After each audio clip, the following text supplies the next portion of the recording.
যুদ্ধ শেষ করতে 3টি শর্ত দিয়েছেন রুশ প্রেসিডেন্ট ভ্লাদিমির পুতিন। শর্তগুলো হলো, আরও ভূখণ্ড ছাড়ার জন্য রাজি থাকতে হবে কিয়েভকে, দেশের আরও ভেতরে তাদের সেনা সরিয়ে নিতে হবে এবং পশ্চিমা সামরিক জোট ন্যাটোতে যুক্ত হওয়ার আকাঙ্ক্ষা ত্যাগ করতে হবে।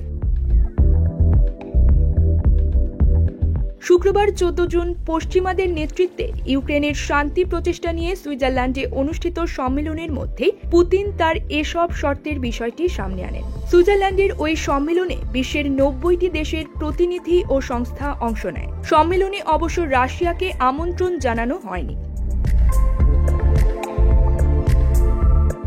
ইউক্রেনের প্রেসিডেন্ট ভলোদিমির জেলেনস্কি বলেছেন, পুতিন যে প্রস্তাব দিয়েছেন তা বিশ্বাস করার মতো নয়। তার শর্ত মেনে নিয়ে যুদ্ধবিরতিতে গেলেও তিনি হামলা বন্ধ করবেন না।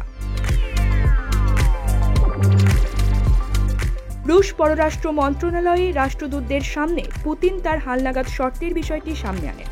ইউক্রেনে 2022 সালের ফেব্রুয়ারি মাসে পূর্ণমাত্রার অভিযান শুরু করার পর এবারই প্রথম পুতিন তার শর্তের বিষয়টি সরাসরি বললেন। তবে পুতিনের এই শর্তের বিষয়ে মার্কিন প্রতিরক্ষা মন্ত্রী লয়েড অস্টিন বলেন, ইউক্রেন নিয়ে কোনো দাবি জানানোর মতো বা যে যুদ্ধ তিনি শুরু করেছেন তা আজই শেষ করার মতো অবস্থায় নেই পুতিন। ইউক্রেনের প্রেসিডেন্ট ভলোদিমির জেলেনস্কি বলেছেন, পুতিন যে প্রস্তাব দিয়েছেন তা বিশ্বাস করার মতো নয়। তার শর্ত মেনে নিয়ে যুদ্ধবিরতিতে গেলেও তিনি হামলা বন্ধ করবেন না। News desk, channel 16।